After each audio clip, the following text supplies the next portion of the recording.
Hi, I'm Steve Farrell, the Worldwide Coordinating Director for Humanities Team, and this program is a 30-minute keynote interview with a very special guest. We are going to explore the leading edge of consciousness, of spirituality, and of evolution, and we're going to talk to perhaps one of the most brilliant thought leaders of our time. He recently hosted a fourth turning conference where he talked about the difference between waking up, growing up, and cleaning up. These have profound implications for all of us. We're going to ask our special guest about this in just a moment. I'd like to introduce him now. Why do President Bill Clinton, Deepak Chopra, and Tony Robbins all turn to Ken Wilber for inspiration when considering what the future of the planet might look like? According to Jack Crittenden, author of Beyond Individualism, the 21st century literally has three choices: Aristotle, Nietzsche, or Ken Wilber. If you haven't already heard of him, Ken Wilber is one of the most important philosophers in the world today. He is the most widely translated academic writer in America, with 25 books translated into some 30 foreign languages. Ken is the founder of the Integral Institute, as well as the co-founder of Integral Life. What makes Ken Wilber especially relevant in today's world is that he is the originator of arguably the first truly comprehensive or integrative philosophy, aptly named integral theory.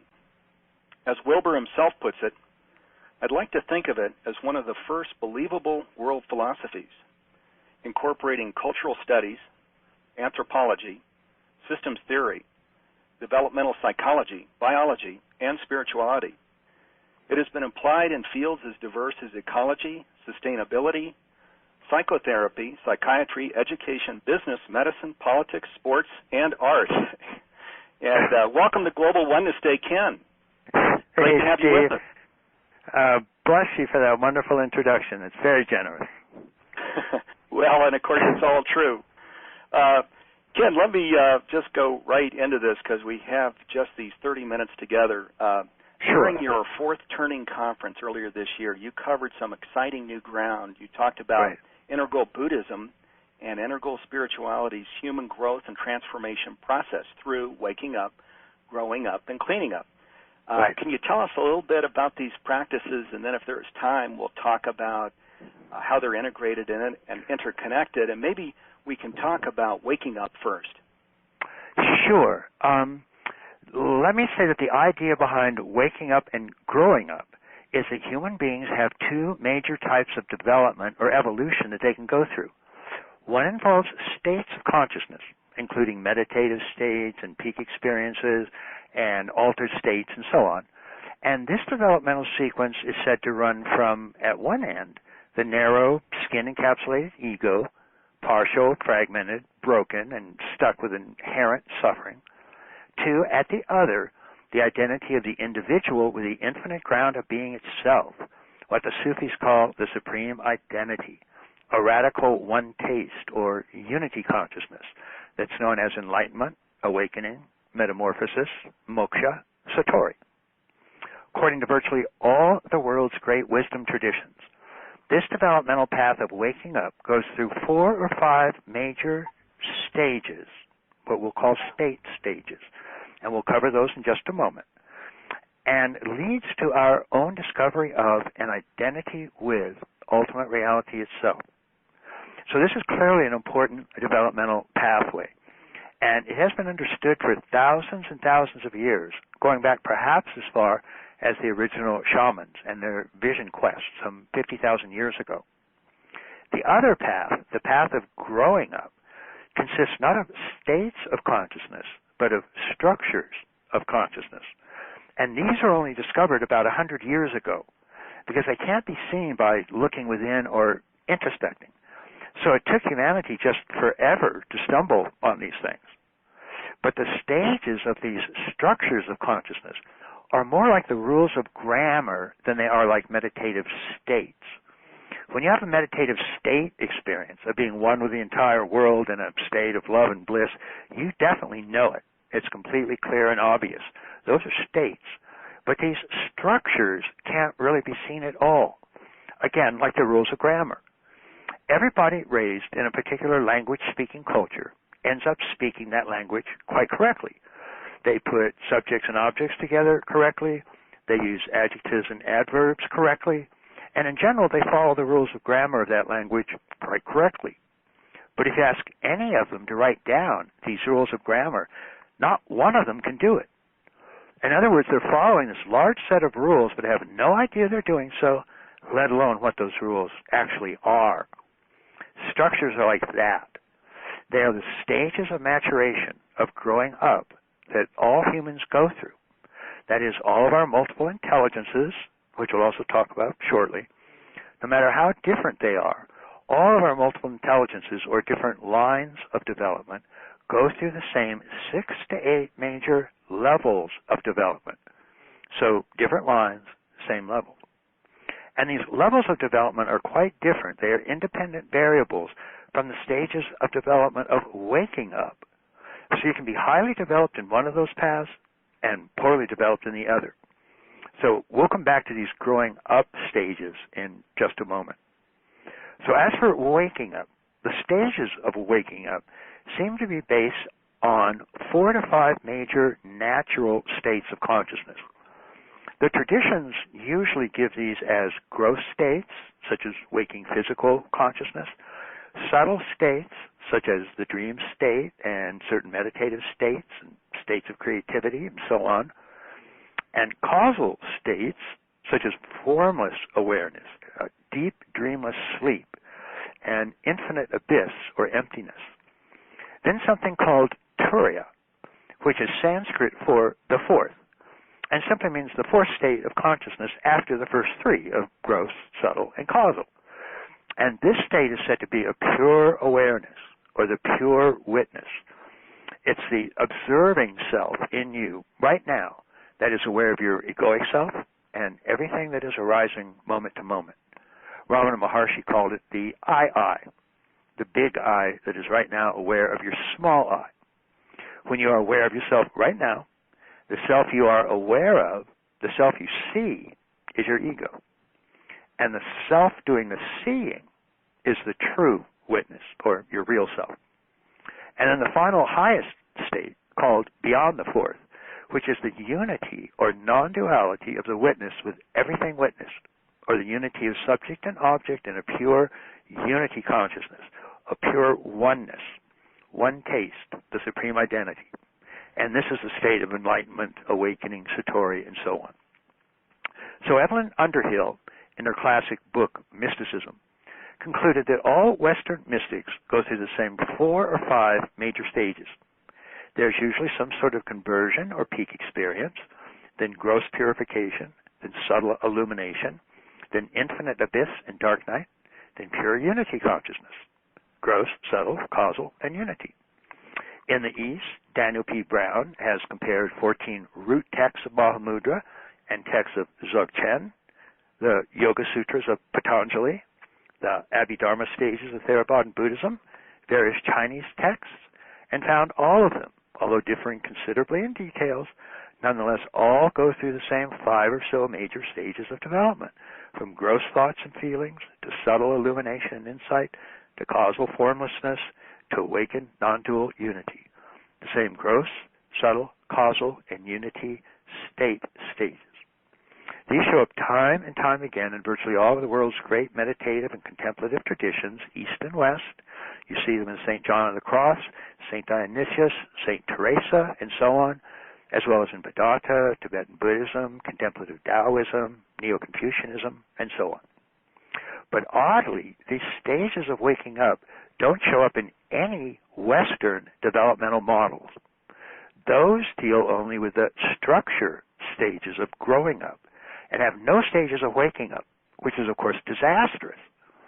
But they don't because these stages of waking up are not something that automatically happen to human beings, like the stages of growing up do. Rather, for waking up, you have to voluntarily and deliberately take up a specific practice of meditative or contemplative discipline and work at it for several years, often 5 or 10 years, in order to progress through all its stages to enlightenment. And as Western researchers began studying the stages of development, they found very few people at these stages, so they just got left out entirely. So in the West, we think of religion as just a bunch of mythic stories, like Moses parting the Red Sea, or Christ born of a biological virgin, or God raining locusts on the Egyptians, and so on. Whereas more common in the East, that religion involves the actual path of waking up. It's not a bunch of mythic stories, but a psychotechnology of consciousness transformation, leading to awakening or satori or enlightenment. But that's the first of the two major axes or paths of growth and development that humans have available to them.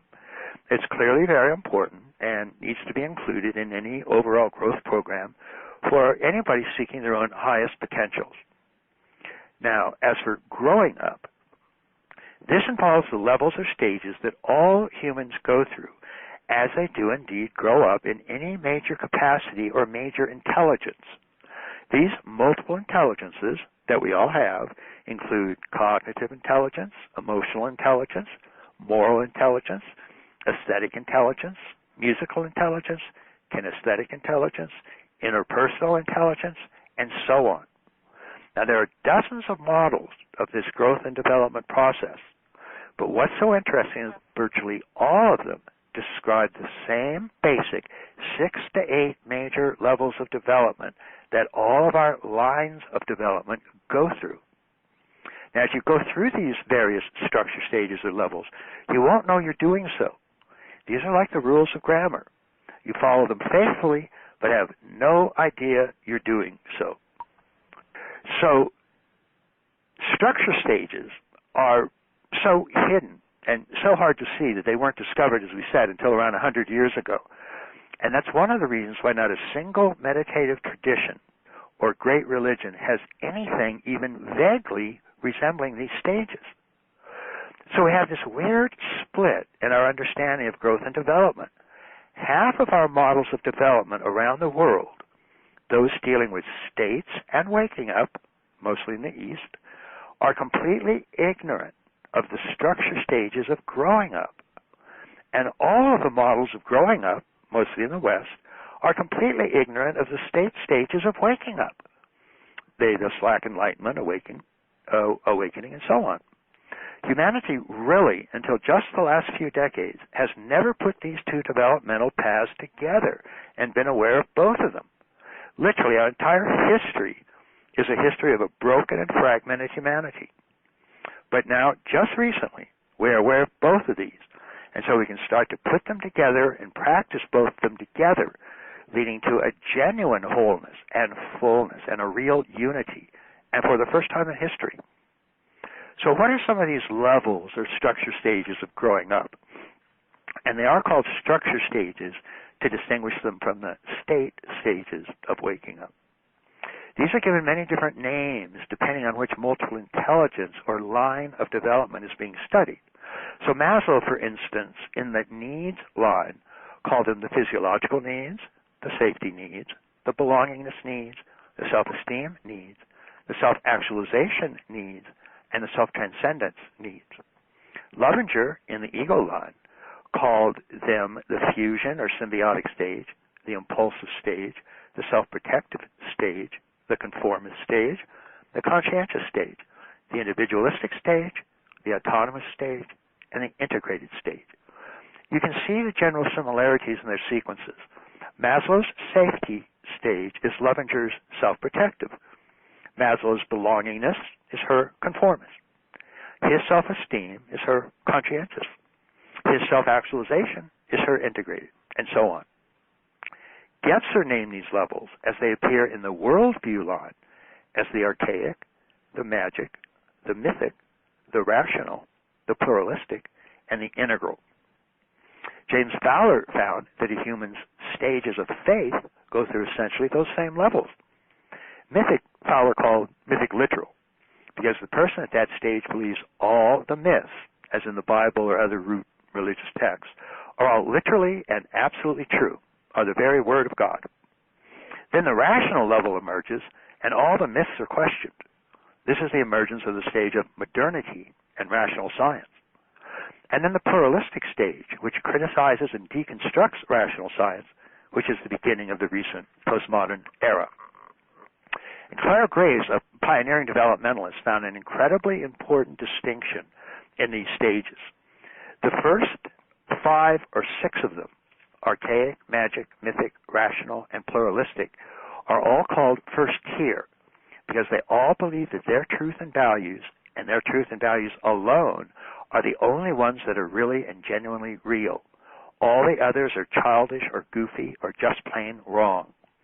But starting just a few decades ago, an entirely new type of stage began tentatively to emerge.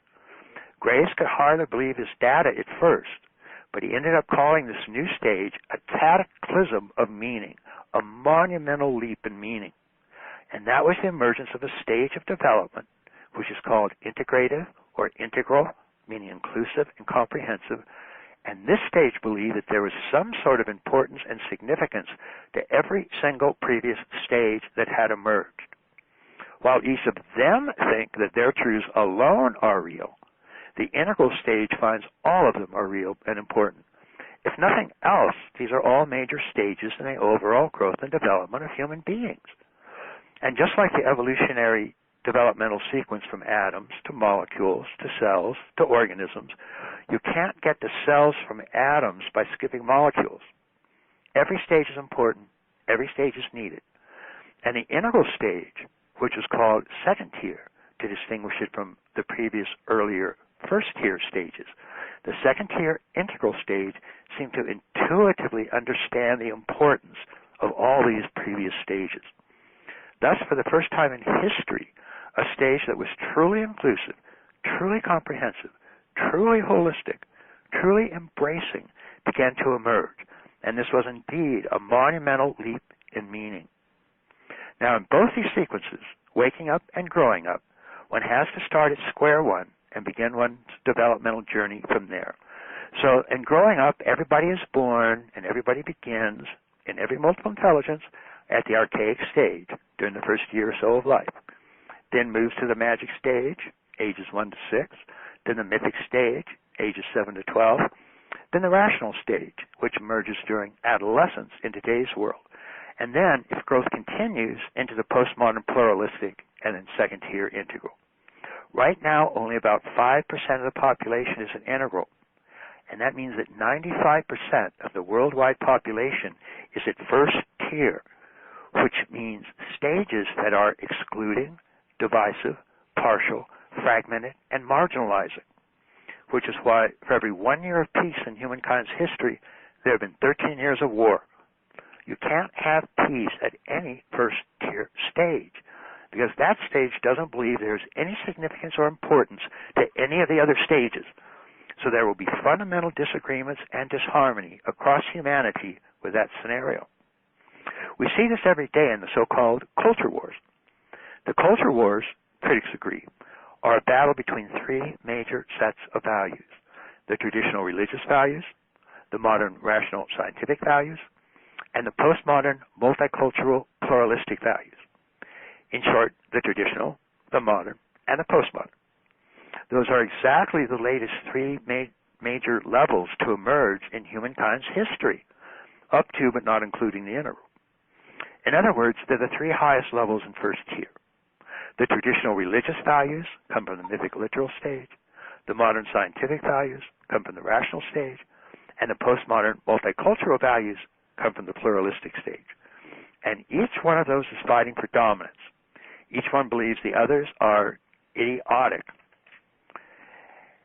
That's what you get when you allow first tier to run things. And again, unfortunately, 95% of the world's population is at first tier.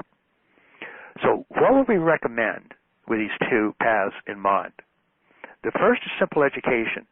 Nobody who is aware of either of these 2 developmental paths thinks anything but that they are totally real, incredibly important, and absolutely vital to humanity's well-being. But most people are completely unaware of both of them. So they simply talk about things like the oneness of humanity, or a peaceful world that works for everybody, or an inclusive civilization that embraces all human beings, but without realizing that there are actual pathways to those goals. Those goals are all recommending, whether they know it or not, a complete development in either growing up, the integral, all-inclusive, non-marginalizing structure stages of human development, or complete waking up to the supreme identity, a unity consciousness with all of manifestation. So simply educating people about these two major developmental paths is the first step. Ideally, of course, they would include both. The recommendation, in other words, is to become one with both the highest structure of development at this time, which is the integral level, and the highest state, which is unity consciousness. Anything less than that will be less than fully whole and complete and inclusive. But it has to start with education because, as I said, most people are completely unaware of both of these axes of development. We have these two incredibly important, profoundly significant paths of growth, development, and evolution, and yet we are, by and large, completely ignorant of both of them. This is a cultural disaster of the first magnitude, and no one humanity efforts are going to get any traction at all without taking these developmental paths into account. The evidence for both of them is overwhelming, just overwhelming. And so then, briefly, cleaning up. Notice that both of these growth pathways are developmental sequences. And that means something can go wrong with either of them at any stage of their unfolding.